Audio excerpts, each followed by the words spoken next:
por que os brasileiros estão fazendo isso, como e qual é o objetivo. É para ter mais ganho? É para ter proteção? É sobre isso que a gente vai conversar agora com o diretor de investimentos da Avenue, Daniel Haddad. Daniel, bem-vindo, meu caro. Que bom tê-lo aqui conosco. Bom dia, Thaís. Muito obrigado pela oportunidade. Pode tomar o seu cafezinho aí, enquanto eu te faço a pergunta, você dá um golinho no teu cafezinho. Meu caro, a primeira pergunta é essa. Os brasileiros estão buscando o quê? Por que essa debandada? Na verdade, essa debandada não está acontecendo agora, tá, Thaís? Ela já vem acontecendo há algum tempo. Se a gente percebe aí a internacionalização do patrimônio do brasileiro, ela começou bem forte já há alguns anos para cá, muito por conta da Avenue, de possibilitar que um brasileiro comum pudesse fazer esse investimento fora. Mas se você pega, por exemplo, os milionários brasileiros, pessoas que já tinham muito dinheiro, isso já vem acontecendo já há bastante tempo. Se você pega, por exemplo, a lista dos maiores bilionários brasileiros, mais da metade do patrimônio deles já está alocado no exterior. E muito na percepção de preservação de capital, de tornar o seu dinheiro perene, de preservá-lo. Então, é nessa linha que a gente está vendo esses 700 mil investidores investindo na Avenue.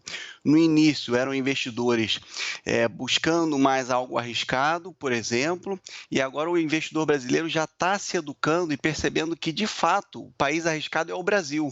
Então, se ele quer preservar o capital dele, nada mais sábio do que ter um percentual do patrimônio dele fora do país.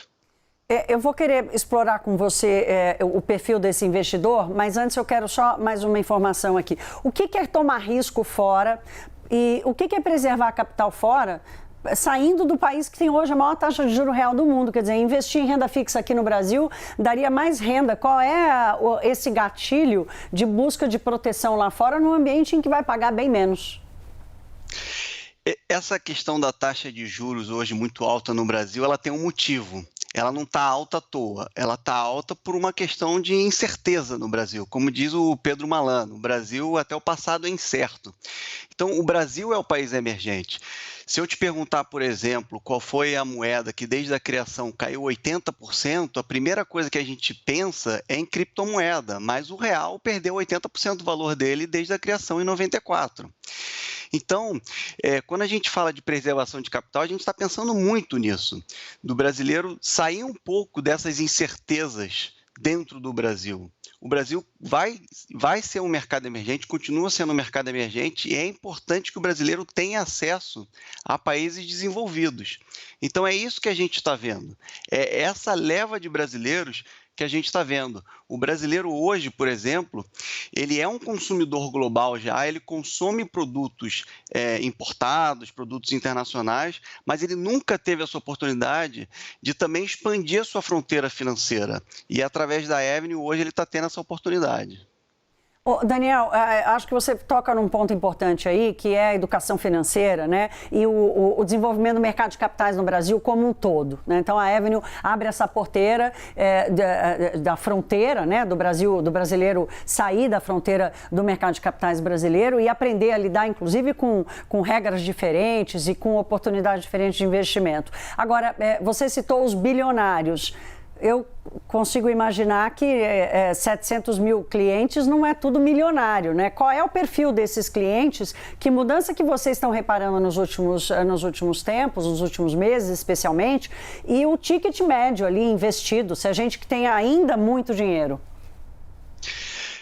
Exatamente, Thaís. O que acontece é o seguinte, por que eu falei dos bilionários? Porque até pouco tempo atrás esse acesso era só permitido a bilionários, né? Se você pega o histórico do acesso do brasileiro ao exterior, é muito interessante. A gente vê fases muito específicas, né? Então, anteriormente, o brasileiro achava até que investir no exterior era ilegal. Por exemplo, se você fizer uma pesquisa no Google, olha que interessante, se você colocar offshore a primeira pesquisa que aparece, offshore é crime.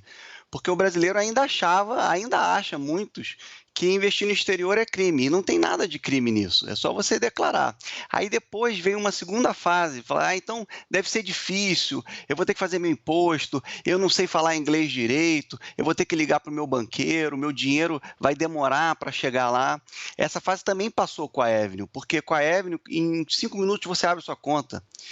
Com a Avenue, em um instante você manda o câmbio. Você não precisa de um banqueiro, ainda que a gente dê toda a assessoria para o cliente de forma digital também e de forma analógica, digamos assim. E aí depois o brasileiro pensou o seguinte, bom, não é ilegal, não é difícil, então deve ser arriscado. É para isso que eu vou para o exterior. E no exterior ele tem acesso a A Z, ele pode desde investir em setores que de fato estão na ponta e é um pouco mais arriscado, como setores de inovação, por exemplo, e aí eu estou falando de metaverso, inteligência artificial, biotech, por aí vai, desde setores que são super parrudos e robustos. Por exemplo, Ticket médio, desculpa te interromper, só para você não esquecer aqui de contar para a gente com que dinheiro que o brasileiro pode investir, porque às vezes tem uma turma que tem ali, conseguiu fazer uma poupancinha e ainda não acessou. Não tem mínimo nenhum, você pode investir com qualquer mínimo. Hoje, por exemplo, o ticket médio da companhia está na faixa de 50 a 75 mil reais. A gente está vendo bolsos até mais fundos vindo para cá, mas hoje com qualquer valor você pode investir no exterior, através da Avenue. Daniel, só para a gente fechar, que a gente tem segundos aqui. Essa é uma ferramenta que chegou no Brasil e vai continuar. O risco de câmbio está embutido nisso? O brasileiro fica com medo de, vou investir em reais e vou perder em dólar?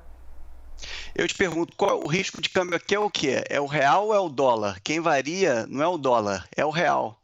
Então a gente tem que ter essa percepção. Quem está variando é o real, não é o dólar. Tá bom, muito bom. Fernando, Daniel, eu não vou resistir. Você é parente do Fernando Haddad? Não sou parente, a família Haddad é bastante grande, mas muitas pessoas me perguntam isso. Óbvio, eu tive que entrar nessa fila também, meu caro. Obrigada. Aliás, a sua primeira participação aqui no Money, que seja só a primeira de muitas. Bem-vindo, muito obrigada pela sua participação aqui. Uma boa quinta.